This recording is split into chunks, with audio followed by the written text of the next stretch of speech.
Good evening and welcome to the Democratic portion of our Attorney General forums for the primary 2018 election.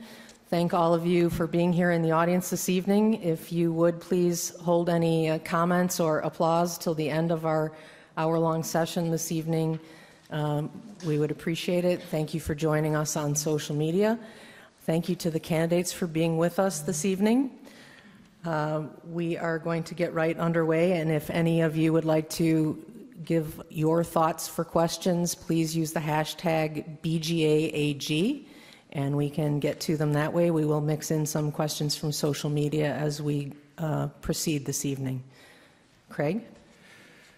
So as you probably know, we're going to start with questions here from Madeline and I. The forum is going to take it down. You're going to be answering the questions as we go down the road. You've been down this road before. There's not technically going to be rebuttals, but we do reserve the right to follow up as needed and appropriate with certain questions. As needed, you'll have 45 seconds. We have timekeepers out here. Please try to respect them. We will try to keep an eye on them and keep this moving as well. We're not going to do formal introductions, but if you want to, as we jump into the very first question, just take 15 seconds to tell people who you are. We won't take that away from your first question that we are going to get into. So the very first question we want to get into is one of the big topics of the day, of the month, of the last 6 months, and that is the Me Too movement. It took off last fall, drawing attention to the problem of sexual harassment, but as best I can tell, we've not really heard anything from our current Attorney General weighing in on this issue. What would you have done if you'd have been in office when this all started last fall, and what role should the AG be taking in this in the future? We begin with Mr. Drury. Thank you. Good evening. My name is Scott Drury. I'm a former federal prosecutor, and I'm running for Attorney General to clean up the state of Illinois. Actually, Lisa Madigan did chime in a little bit. On November 8th, I filed legislation calling for an independent special counsel. I'm currently a state representative in the Illinois House, saying that we needed an independent investigator, a la Bob Mueller. And at the time, Lisa Madigan responded to that, saying we don't need that. We can just handle it with the Legislative Inspector General, of which there was none. The Attorney General should be on the front lines of this. We need an independent investigation separate from the Illinois House of Representatives, separate from the Illinois Senate, so our government and our people in our government can know that we're getting to the bottom of this, so that it's not dripping every day that there's another allegation. There's rumors that there'll be more allegations coming out later this week.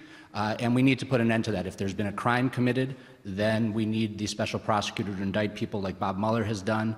If there's civil litigation that needs to be brought, then this independent special counsel should do that. I've been working on it. Thank you. Ms. Fairley. Good evening. Thanks, everybody. My name is Sharon Fairley. I am also a former federal prosecutor, and I worked in the office, and this is an issue that's really important to me, and I've actually commented on fairly significantly in the last week.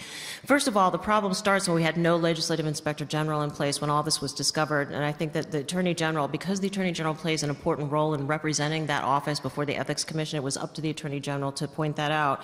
The Attorney General does play that role, so the Attorney General must make sure that the investigations that are being done pursuant to the 27 complaints that were in a box are done with integrity.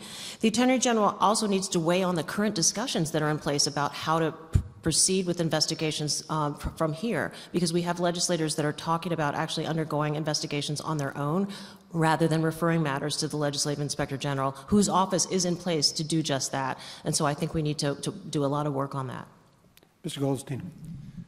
Good evening, everyone. My name is Aaron Goldstein. It's great to be at Roosevelt University, whose mission is to fight for social justice, and that's what I want to do as Attorney General. Here's what happened. Nothing. Our Attorney General currently sat and did nothing while her father was involved in a harassment scheme, at least a cover-up of a harassment scheme. So that's the big problem, and this is the biggest issue in this race. It's about independence. Having independence from the powers that be so that you can investigate these crimes or this harassment that's going on.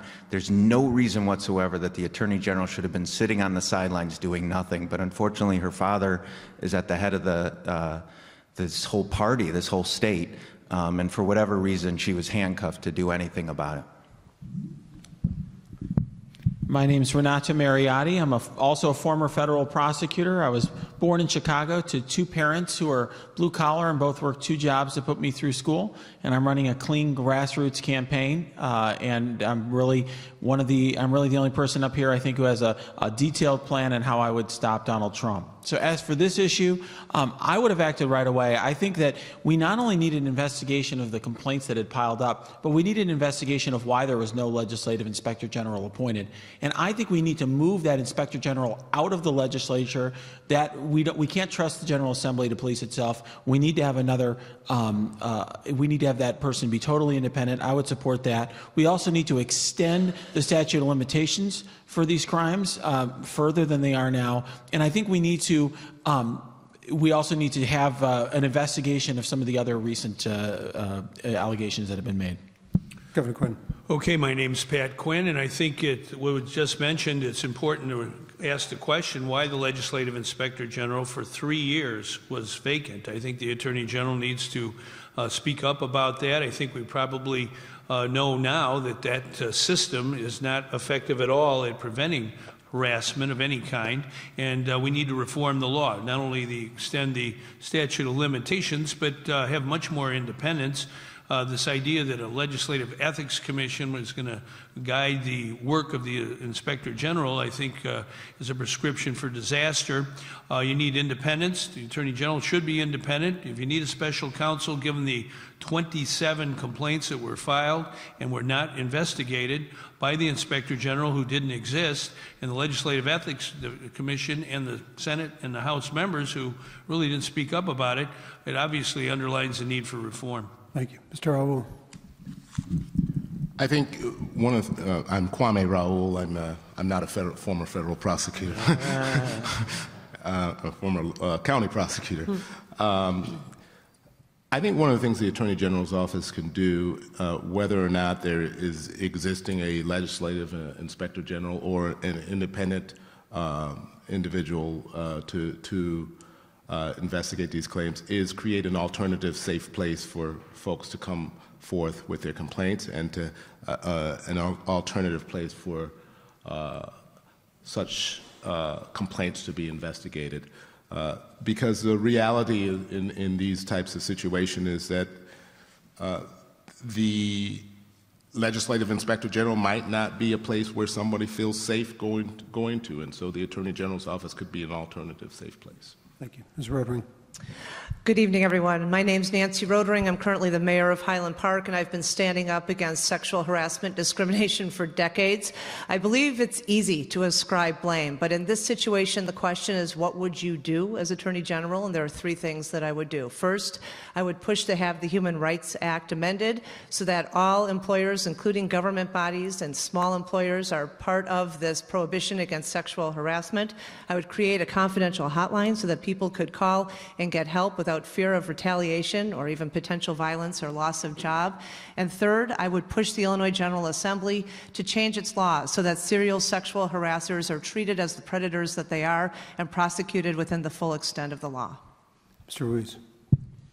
Jessie Ruiz. I'm a partner at the law firm of Drinker, Biddle & Reith, president of the Chicago Park District Board of Commissioners, the number of prior public service roles, primarily in the area of public education. I believe the question was, what would you do on the outset of this? When Harvey Weinstein's, all those issues came out, all the accusers came out of it, I would immediately have gone out and reminded people of what the policies are. Make sure you set the tone that we don't tolerate this. There's zero tolerance. Set forth sample sexual harassment policies that every department should adopt in government, as well as campaigns and the General Assembly and legislature and their campaigns. And where there was an investigation, when that finally issue came out later, that's plaguing the General Assembly now, speak out and ask for an independent investigation and ask for the General Assembly to approve that independent expenditure of somebody from out of state that would take the lead on that, so there's absolutely no conflicts of interest.